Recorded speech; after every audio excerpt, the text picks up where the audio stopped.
as a double amputee, so without having legs, I look at resilience as the callus that forms on a toe. And the human body isn't meant to have that, but it creates it because we continue to wear the wrong shoe. So we're continuing to do something, and the body beautifully, naturally creates the barrier to stop the pain. I'm interested in the space beyond that, where we just don't wear the shoes. So that to me it's almost, I don't want to say anti-resilience, but it's a bigger idea than feeling like we've got to be stoic. So it's how do we find the strength how do we find the strength in ourselves, and how do we find that in each other to be able to be completely, able to react to something and respond to something that's in flux, rather than feeling that we've got to create barriers.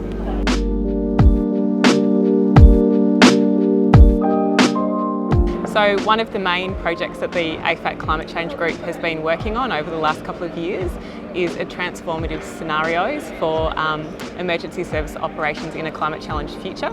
And it brought together a research team to develop a series of future-looking alternative scenarios out to 2035 that we then developed a series of scenario resources around that emergency services agencies can use to stress test and to interrogate or explore, if you like, their strategies, their plans, their resources and their capabilities in a climate challenged future. So it's an opportunity for emergency services leaders and decision makers to really step out of their comfort zone, step out of their day-to-day references, and really test and explore whether their strategies and plans would really hold up in this uncertain future.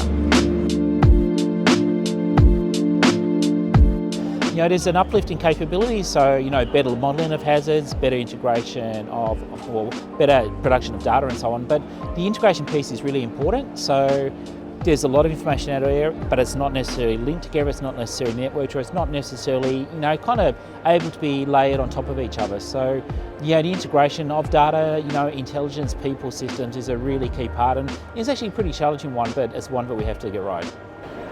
There is a lot of tech out there that we're not utilising properly. I have a strong emphasis on using satellite data. But working with colleagues in places like the US Naval Research Labs, we've been looking at a whole lot of satellite data feeds that most people in Australia don't normally look at. There's a whole lot of convergence of that technology towards the sweet spot that we've never actually hit before, of the resolution, the bands and the repeat time. And Australia knows it's got to be a bigger player in the satellite field. We need to go there, find that sweet spot. So a lot of the technologies that we're starting to see being put on orbit, so tested suborbitally first and then put on orbit, are creating new ways for emergency services to understand the problem that they're facing and plan their best response. A lot of the technologies and a lot of the ways that future emergency management scenarios will be dealt with, we don't even know those technologies right yet. So it's a very exciting industry as more and more capability is put up on orbit. How will those capabilities shape into a robust emergency management response?